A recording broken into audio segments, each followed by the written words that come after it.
تو مہرنگ بلوچ جب 5 برس کی تھی 2006 میں ان کے والد پہلی بار لاپتہ ہوئے، لیکن خوش قسمتی سے وہ واپس لوٹ آئے، لیکن 2009 میں دوبارہ لاپتہ ہوئے اور پھر 2011 میں ان کی مسخ شدہ لاش ملی۔ اگر کسی اور شعبے سے ان کا تعلق ہوتا میں اس طرح کی باتیں کیا نہیں کرتا، صوبائیت پر، عصبیت پر، علاقائیت پر آپ بڑی اچھی طرح سے جانتے ہیں میں یقین نہیں رکھتا، اور نہ اس قسم کے جو جذبات ہیں انہیں ہوا دیتا ہوں، لیکن یہ ایک اٹل حقیقت ہے کہ باقی صوبوں کے لوگ اگر لاپتہ ہوتے ہیں تو وہ کچھ عرصہ بعد واپس لوٹ آتے ہیں، لیکن جو بلوچستان کے بدقسمت لوگ ہیں وہ بہت کم ہوتا ہے کہ وہ زندہ سلامت جو ہے وہ واپس لوٹ آئیں۔ تو 2011 میں مہرنگ بلوچ کے والد کی مسخ شدہ لاش برآمد ہوتی ہے، تو یہ سب بہن بھائی اپنی والدہ کے ساتھ کراچی میں سایہ عاطفیت تلاش کرتے ہیں، وہاں جو ہے وہ چلے جاتے ہیں تاکہ پڑھائی کا سلسلہ جو ہے وہ جاری رکھ سکے، لیکن 2016 میں ان کے اکلوتے بھائی جو ہیں وہ لاپتہ ہو جاتے ہیں۔ تو مہرنگ بلوچ کو جو ہے اس جد و جہد میں لوٹنا پڑتا ہے اور باپ کی جگہ جو ہے وہ سنبھالنا پڑتی ہے۔ بہرحال یہ جو قوم کی بیٹی ہیں مہرنگ بلوچ، یہ دیگر جو بلوچ مظاہرین ہیں ان کے ساتھ انہوں نے تربت سے ایک سفر شروع کیا، ایک مارچ شروع کیا اسلام آباد وفاقی دارالحکومت کی طرف۔ اس مارچ کو نام دیا گیا بلوچ یکجہتی مارچ۔ دراصل جو بلوچ لاپتہ ہیں ان کے لواحقین کو مہرنگ بلوچ جو ہیں وہ ساتھ لے کے نکلی، اور ارادہ یہ تھا کہ یہ مسافت طے کر کے شہر اقتدار پہنچا جائے اور وہاں جا کر دہائی دی جائے کہ ہمارا قصور کیا ہے اور ہمارے جو پیارے لاپتہ ہیں کیا انہیں زمین کھا گئی یا آسمان نگل گیا، وہ جو ہے وہ کہاں گئے، تو وہاں جا کے شاید دہائی دی جائے تو شاید ہماری بات جو ہے وہ سنی جائے۔ اس عزم کے ساتھ، اس ارادے کے ساتھ مہرنگ بلوچ جو ہے وہ نکلتی ہیں اور طویل مسافت طے کرتے ہوئے یہ جو قافلہ ہے یہ بدھ کی رات اسلام آباد میں داخل ہوتا ہے۔ اب مجھے امید تھی کہ جب یہ استحصال زدہ محرومی کا شکار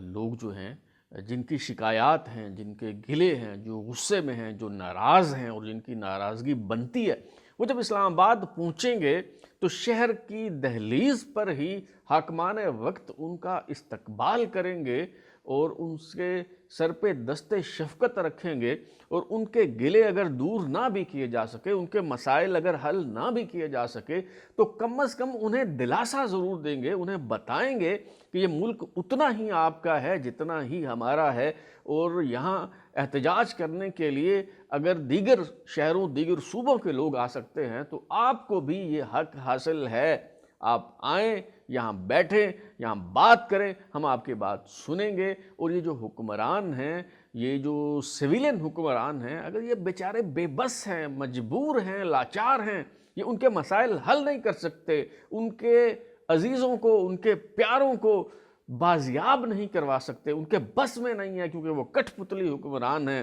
ان کے اختیار میں کچھ نہیں ہے، تو کم از کم یہ تو ان کے اختیار میں تھا نا کہ وہ ان کا استقبال کرتے، ان کی داد رسی کرتے، انہیں بتاتے کہ ہمارے بس میں ہوتا تو ہم اپنے آپ کے پیاروں کو لا کے آپ کے سامنے کھڑا کر دیتے، لیکن یہ ہمارے اختیار میں نہیں ہے، ہم بہت مجبور ہیں، بے بس ہیں۔ کم از کم انہیں یہ دلاسا تو دیا جا سکتا تھا، لیکن جتنی سرد رات تھی، جتنا سرد موسم تھا، شہر اقتدار کے لوگوں نے، حاکمان وقت نے اس سے کہیں زیادہ سرد مہری کا مظاہرہ کیا، اور یہ منظر پچھلے 2 راتوں سے اسلام آباد کے جو شہری ہیں، اسلام آباد کے عوام پچھلے 2 دن سے یقیناً یہ دیکھ رہے ہوں گے، اور میں بھی جو ہے یہ مناظر دکھی دل کے ساتھ جو ہے وہ دیکھتا رہا ہوں کہ ان لوگوں کا جو پہلے ہی تکلیف میں تھے، جو پہلے ہی بیچارے دکھی تھے، ان کا استقبال کرنے، ان کی بات سننے کے بجائے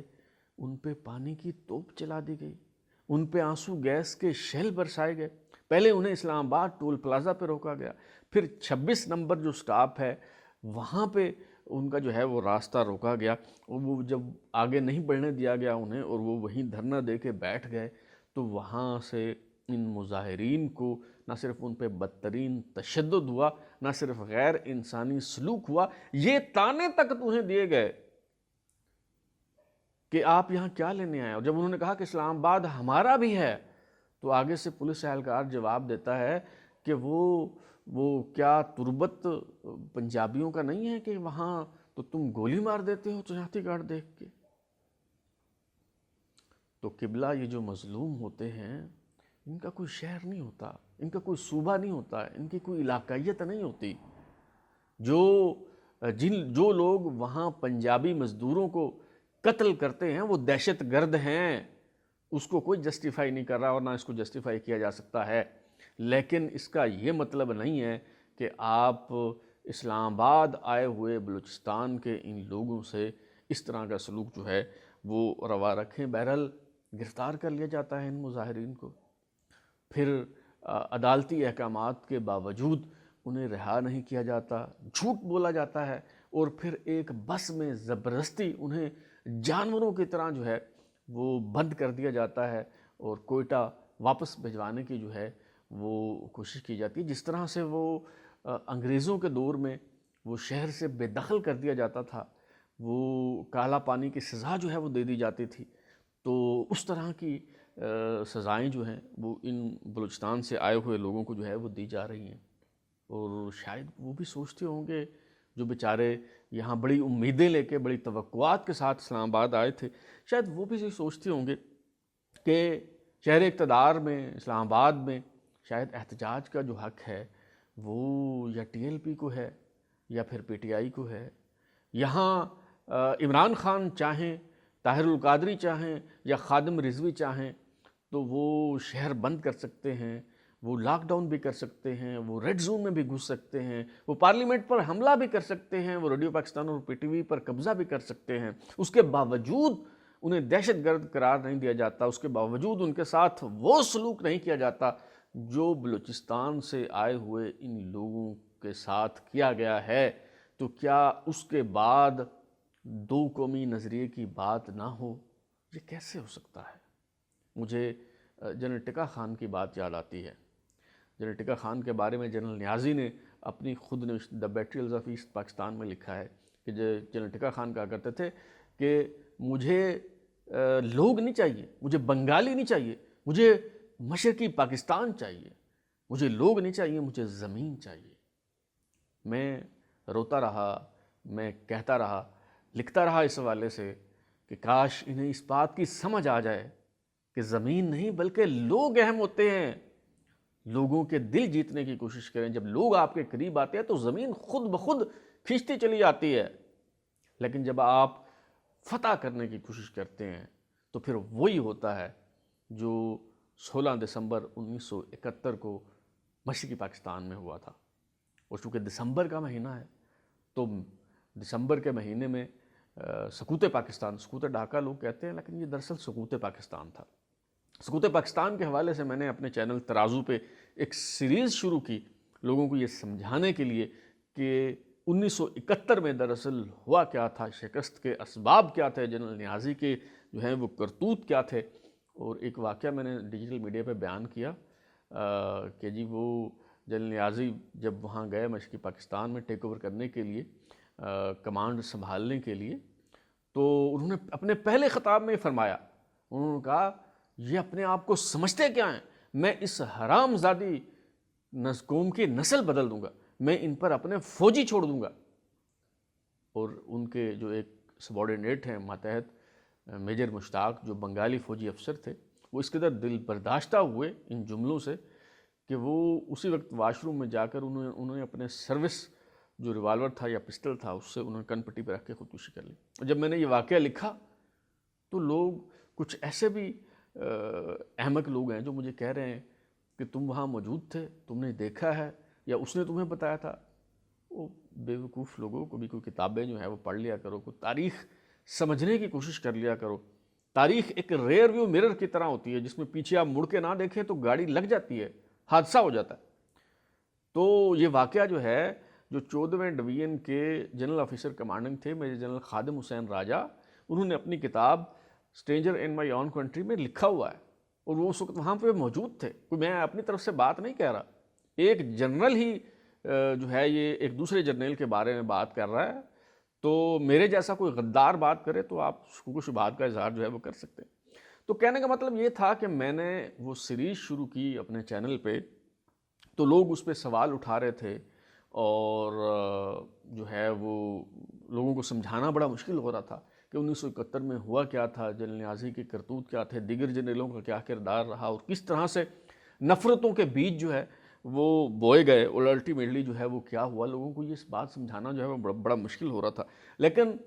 یہ بلوچستان یکجہتی مارچ جب اسلام آباد پہنچا، اور 2 دن میں یہاں پہ جس طرح کے واقعات رونما ہوئے اور جس طرح کا سلوک ان بلوچ شہریوں کے ساتھ جو ہے وہ روا رکھا گیا ہے، میرا خیال ہے کہ اب لوگوں کا تذبذب جو ہے وہ دور ہو گیا ہوگا، اور اب انہیں بڑی اچھی طرح سے یہ بات جو ہے وہ سمجھ آ گئی ہوگی اسلام آباد میں بلوچ شہریوں کے ساتھ ہونے والے سلوک کو دیکھ کر، کہ 1971 میں دراصل ہوا کیا تھا، اور وہی بنگالی جو وفادار تھے، جو اپنی مرضی سے پاکستان میں شامل ہوئے، جنہوں نے تحریک پاکستان چلائی، جن کا تحریک پاکستان میں بڑا کردار رہا، وہی شیخ مجیب جو فاطمہ جناح کے ساتھ کھڑا رہا اور اس کی کمپین کی، وہ غدار کیسے ہو گیا؟ بنگالی جو ہیں وہ آزادی کا دعویٰ، آزادی کا مطالبہ کرنے کیسے لگ گئے، اور مشرقی پاکستان کیسے الگ ہوا؟ میرا خیال ہے کہ اب آپ کو یہ بات جو ہے وہ سمجھ آ رہی ہوگی۔ اور یہ جو میں توقع کر رہا تھا کہ یہ جو بلوچ یکجہتی مارچ کے شرکاء ہیں یہ اسلام آباد پہنچیں گے تو بڑا ان کا شاید اچھا استقبال کیا جائے، وہ اس بنیاد پر میں توقع کر رہا تھا، میں کوئی طنز نہیں کر رہا، کہ جب جو 3 بڑے اور اہم ترین منصب ہیں وہ بلوچستان سے تعلق رکھنے والے لوگوں کے پاس ہوں، چیئرمین سینٹ صادق سنجرانی کا تعلق بلوچستان سے، نگران وزیر اعظم انوار الحق کاکڑ جو ہیں وہ بلوچستان سے ہیں، چیف جسٹس قاضی فائز عیسیٰ ان کا تعلق بلوچستان سے ہے، لیکن اس کے باوجود اسلام آباد آنے والے بلوچستان کے شہریوں کے ساتھ یہ سلوک، مجھے ہرگز اس کی توقع نہیں تھی۔ آپ شاید کہیں گے کہ ان کے بس میں نہیں ہے، وہ بیچارے کیا کریں، مثلا نگران وزیر اعظم کے بارے میں آپ کہیں گے شاید ان کے اختیار میں نہیں۔ میرا خیال ہے کہ ان سے تو میر ظفر اللہ جمالی بدرجہ بہتر تھے، اور یہ تو ان سے بھی جو ہے وہ گئے گزرے نکلے ہیں، وہ ان سے کہیں زیادہ بااختیار تھے، زیادہ باہمت تھے، زیادہ جو ہے وہ غیرت مند تھے، اور مسئلہ جو ہے وہ بے اختیاری کا نہیں ہے، مسئلہ کنوکشن کا بھی ہے۔ یہ انوار الحق کاکڑ صاحب وزیر اعظم بننے سے پہلے اس بات پہ اصرار کیا کرتے تھے، بحث کیا کرتے تھے باقاعدہ، کہ جی یہ جو لاپتہ افراد کا معاملہ یہ سب ڈھونگ ہے، تماشا ہے، یہ ملک کو بدنام کرنے کی سازش ہے۔ وہ جی اتنے نہیں جی اتنے ہیں، وہ بھائی اگر ایک بندہ بھی لاپتہ ہے پاکستان میں تو وہ کیوں ہے؟ کیا اس ملک میں کوئی آئین نہیں ہے، قانون نہیں ہے، عدالتیں نہیں ہیں؟ اگر کسی نے کوئی جرم کیا ہے تو آپ اس کو عدالت میں پیش کریں،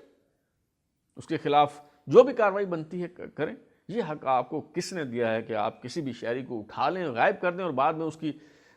مسخ شدہ لاش ملے، یا ساری زندگی اس کے جو لواحقین ہیں وہ انتظار کی سولی پہ لٹکے رہے؟ یہ حق آپ کو کس نے دیا ہے؟ تو مسئلہ جو ہے وہ صرف اختیار کا نہیں ہے، مسئلہ نیتوں کا بھی ہے، مسئلہ کنوکشن کا بھی ہے، کہ یہ جو لوگ ان مسندوں پہ براجمان ہیں دراصل وہ شوق کمال اور خوف زوال سے بے نیاز نہیں ہو پا رہے۔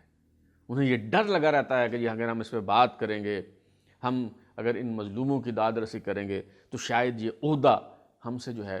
وہ چھن نہ لیا جائے۔ لیکن یاد رکھیں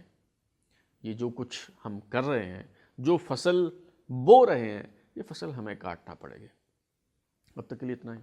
بلال اور اجازت دیجیے، پھر ملاقات ہوگی۔ اگر آپ کو ہمارا شو پسند آیا تو اسے لائک کریں، کمنٹ کریں، شیئر کریں، اور ہمارا چینل سبسکرائب کرنے کے بعد بیل آئکن گھنٹی ضرور دبائیں تاکہ آپ کو نئی ویڈیوز کے نوٹیفیکیشنز ملتے رہیں۔ بہت شکریہ۔